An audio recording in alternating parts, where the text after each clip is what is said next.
আসসালামু আলাইকুম এভরিওয়ান। মালয়েশিয়ার ওয়েট মার্কেটগুলো আমাদের দেশের কাঁচা বাজারের মতোই, বাট আমাদের দেশে কাঁচা বাজারে অনলি মাছ মাংস এবং শাকসবজি পাওয়া যায়। আই ডোন্ট নো, বিকজ আমার আসলে সেরকমভাবে কাঁচা বাজারে যাওয়া হয়নি বাংলাদেশে।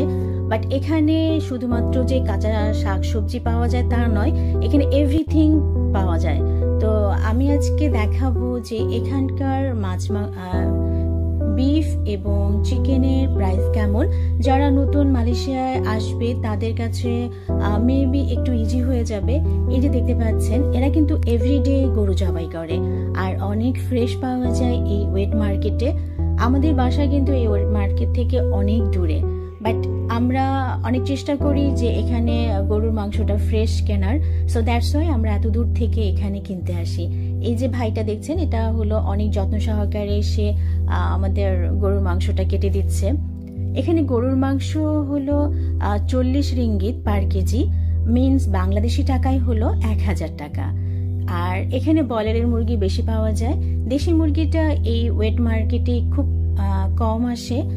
আর ব্রয়লারের মুরগির দাম হলো 10 রিঙ্গিত পার কেজি, মিনস বাংলাদেশি টাকায় হলো 225 টাকা, সরি।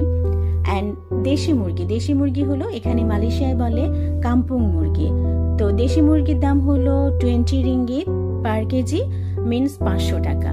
তো এই ভাইটা আসলে সে নিজেই বলছে যে তুমি আমার ভিডিও করো, বেশি বেশি করে ভিডিও করো এবং আমাকে ভাইরাল করে দাও। সো দ্যাটস ওয়াই আমি তাকে ভিডিও করলাম। সো এই ওয়েট মার্কেটটা আসলে অনেক বড়। আমি এত বড় ভিডিও একদিনে করিনি, জাস্ট শুধু বিফ অ্যান্ড চিকেনের শুধু ভিডিও করেছি। তো কেমন লাগলো আমার এই ভিডিওটা, প্লিজ যদি ভালো লেগে থাকে লাইক, কমেন্টস অ্যান্ড শেয়ার করবেন। আর জানাবেন যে বাংলাদেশে গরুর মাংস এবং চিকেন কেমন প্রাইস। তো ভালো থাকবেন সবাই, আল্লাহ হাফেজ।